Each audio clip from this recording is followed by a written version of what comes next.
Is Kamala Harris taking a page out of Rahul Gandhi's book, or is it all part of a grand toolkit that Soros and co, or whatever we want to call it as, has prepared for all these people? Because Kamala Harris has again made a statement that could only be called Rahul Gandhi-esque, that if BJP got 370 and NDA got 400, they would change the constitution and your reservations will be removed.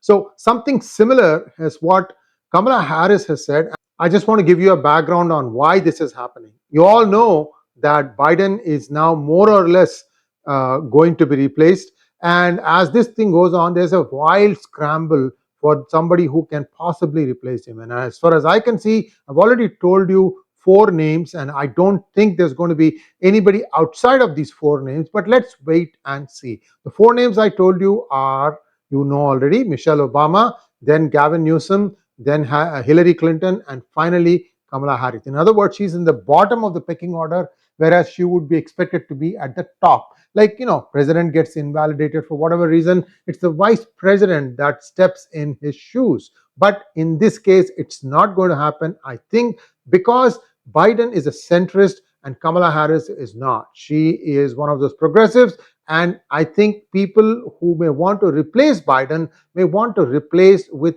another centrist. And who is a centrist that out of these 4 people? I would say that would be Gavin Newsom. Michelle is progressive, and Hillary is liberal. So you can see here the slants within the Democratic Party as to where each of these candidates stand. So it could be somebody else outside, like Gretchen Whitmer from, I think she's one of the governors, or it could be even Kathy Hochul of New York.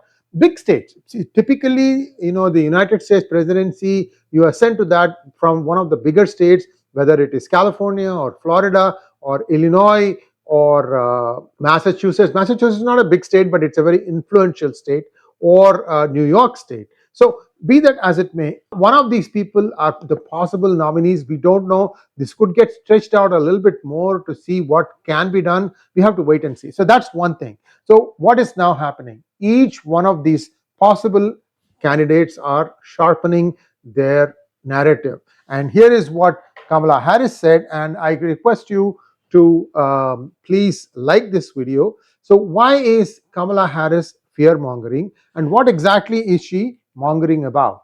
Donald Trump would ban abortion nationwide. President Joe Biden and I will do everything in our power to stop him and restore women's reproductive freedom. So just to get you the backdrop here, guys, there was a Supreme Court decision overturning Roe v. Wade, which said that it's a woman's choice whether to have an abortion or not. So after that, the Supreme Court decision came down 2 years ago. After that, what has happened is each state in the United States has its own laws around abortion.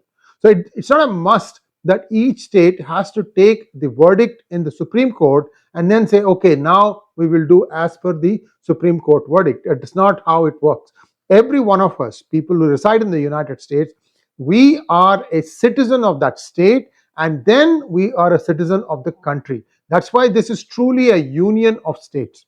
Okay, so what is going to happen, we don't know. But Kamala Harris got roundly called for this by X, which is Elon Musk. And what did he say? When will politicians, or at least the interns who run their account, learn that lying on this, which is the X platform, doesn't work anymore? So basically, she got called out for her lie in Twitter or X. Now, what if the same thing Elon Musk had done in the case of Rahul Gandhi, when he talked about changing the constitution or removing reservations? There was this fake video, all that stuff. And why did not the Election Commission act on that? And I can't really fathom why the Election Commission hasn't acted, because they wrote a letter to the Congress party on the 2nd of May, at which point I think there were only 2 rounds of polling that had completed, to not use this 1 lakh guarantee card. And Congress brazenly used it. So what is the punishment that's going to be meted out? What good is it now that they've already taken oath? See, this is something that I don't understand. The Election Commission, it's a constitutionally appointed body. It is independent of the government that is in center. They should have acted. Why did they not act? So lots of holes, guys. This is not just in India, it's happening in the United States also.